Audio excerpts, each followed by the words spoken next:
सभी को नमस्कार। हम आज बात करेंगे आज की मुख्य खबरें जो आपके लिए ज़रूरी हैं, आने वाले समय के लिए भी और हर तरह से भी किसी उपलक्ष्य में देखेंगे तो ज़रूरी है। सबसे पहले हम बात करते हैं इसका, ये सुप्रीम कोर्ट ने कल एक ऑर्डर दिया था। कह रहा कि भर्ती प्रक्रिया के दौरान उम्मीदवार को शिकायत का निवारण की अनुमति नहीं दे सकता। ये क्यों कहा है? नियुक्ति प्रक्रिया में एक सीमा होती है, अनिश्चित काल तक नहीं जारी कर सकती है। अब इसका प्रॉब्लम क्या है मैं आपको बता देता हूँ। ये कोलकाता के हैं जिन्होंने शिकायत किया है। ये 1999 में एक वैकेंसी आई थी, सहायक अभियंता पद का वैकेंसी आई थी। उसके बाद इन्होंने पुलिस वेरिफिकेशन के लिए 7 साल इन्होंने इंतजार किया नियुक्ति पत्र के लिए। 2006 में प्रशासनिक जो न्यायाधिकरण है वो पुलिस वेरिफिकेशन के लिए किया। तीनों ने अप्लाई किया सत्यापन के लिए, फिर ये वेट करने लगे। वेट करने के बाद इन्होंने बाद में जाके 2022 में केस किया था। आप देखेंगे 1999 से 2022 में केस किए तो लगभग 23 साल हो गया। तो 23 साल में सुप्रीम कोर्ट इसका निवारण नहीं कर सकता। लगभग सर्विस कई लोगों की ख़त्म हो जाती है। तो इसलिए सुप्रीम कोर्ट ने कहा है कि आपको ऐसा नहीं है कि पूरे टाइम आप किसी भी जॉब को आप कर सकते हैं, मतलब केस कर सकते हैं। तो ये एक प्रॉब्लम है। तो कोई भी भर्ती है उसका टेन्योर होता है, टेन्योर के बीच में ही, मतलब सुप्रीम कोर्ट का कहना है कि आप उसके बीच में कर सकते हैं, उससे बाद में नहीं कर सकते। आगे बढ़ते हैं दूसरी खबर की तरफ। दूसरी जो सबसे बड़ी खबर है, ये लिखा कि कैबिनेट का फैसला आर्थिक मामलों की सहमति में लगाई मुहर लगी। एलआईसी में 20% विदेशी निवेश का मंजूर। ध्यान से देखिएगा, आप लोग पढ़े लिखे हैं तो पढ़े लिखे की बात करें, सरकार किसकी बन रही है या नहीं मुझे उससे नहीं मतलब है। ये 20% की मंजूरी दी गई है। कुछ लोग कह रहे हैं एलआईसी बेच दी, एलआईसी बेचा नहीं है, ये ध्यान रखें, क्योंकि 50 से प्लस ऊपर ज़्यादा शेयर अभी भी है। उसका रीज़न ये है कि सबसे ज़्यादा अमाउंट आज के डेट में एलआईसी के पास है। पूरे भारत को पूरे साल भर का खर्चा दे सकता है एलआईसी, इतनी बड़ी ऑर्गेनाइजेशन है। इसको बेचा नहीं है, 20% शेयर की मंजूरी दी गई है। हाँ, जो प्राइवेट में एलआईसी की हैं उनका 74% तक एफडीआई क्या किया कि मंजूर दे दी गई है।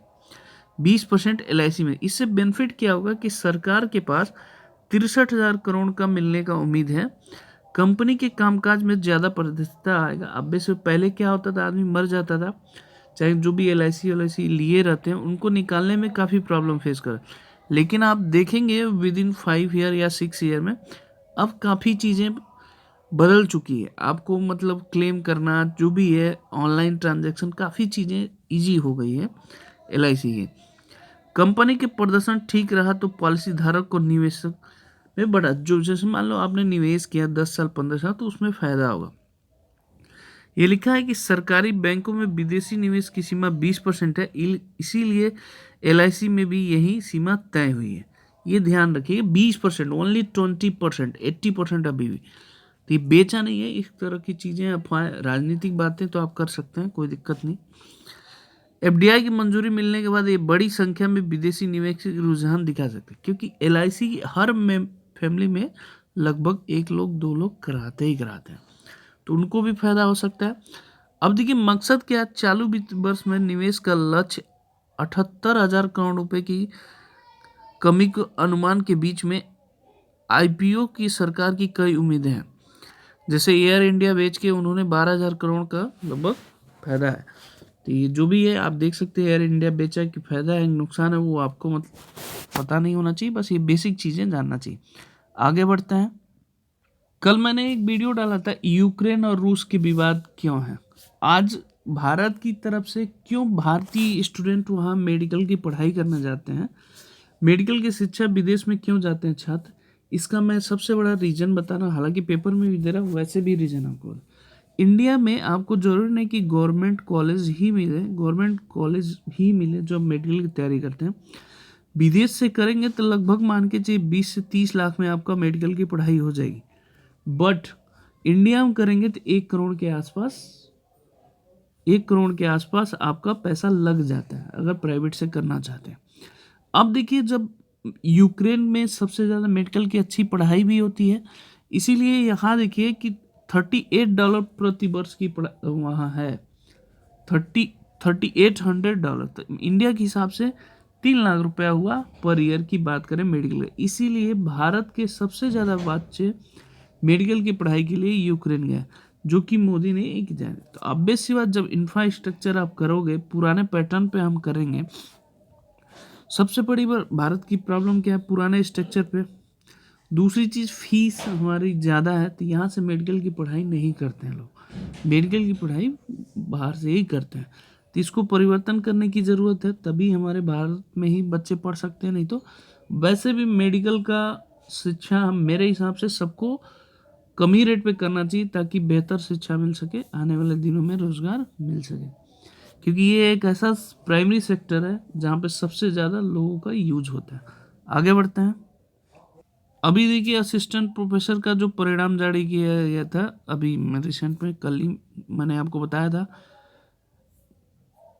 इसमें हर तरह से विवाद। अभी देखिए 2000 परीक्षा के हर चरण सामने है विसंगति। एक तो एडमिट कार्ड में पहली प्रॉब्लम आई, फिर अभ्यर्थियों को नुकसान हुआ, कई बच्चों को तो निकला ही नहीं। दूसरी चीज, कभी गलत जारी की गई उत्तर कुंजी, और आरक्षण का अनुपालन नहीं किया गया।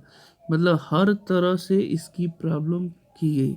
इतनी बड़ी ऑर्गेनाइजेशन है, इसका सलूशन करना चाहिए, क्योंकि विद्यार्थियों के लिए करते हैं तो विद्यार्थियों के लिए जो भी गड़बड़ी है उसको सलूशन तो करना ही चाहिए।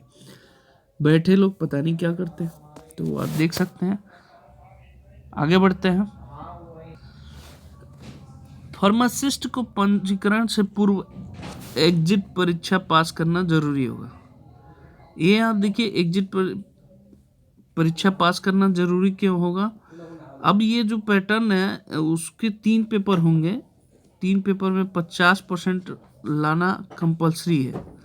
प्रत्येक पेपर में अब 50% लाना कंपलसरी है, और 3 घंटे का पेपर हल करना होगा, और तीनों पेपर में 50% लाना ज़रूरी है। ये जो लोग भी फार्मासिस्ट करेंगे अब उसको एग्जिट परीक्षा पास करना ज़रूरी होगा। इससे क्या होगा कि बता रहे हैं लोग कि शैक्षिक स्तर में सुधार होगा, फार्मेसी भी गिरते स्तर को थोड़ा सा अच्छा माना जाएगा। तो ये लोग जो लोग फार्मासिस्ट करना चाह रहे हैं तो वो ध्यान दें कि जो भी 3 पेपर होगा, तीनों पेपर में 50% आपको लाना कंपलसरी होगा। ओके, आज की मुख्य खबरें इतनी थी जो आपके लिए इम्पोर्टेंट थी। ओके, जय हिंद, जय माता दी।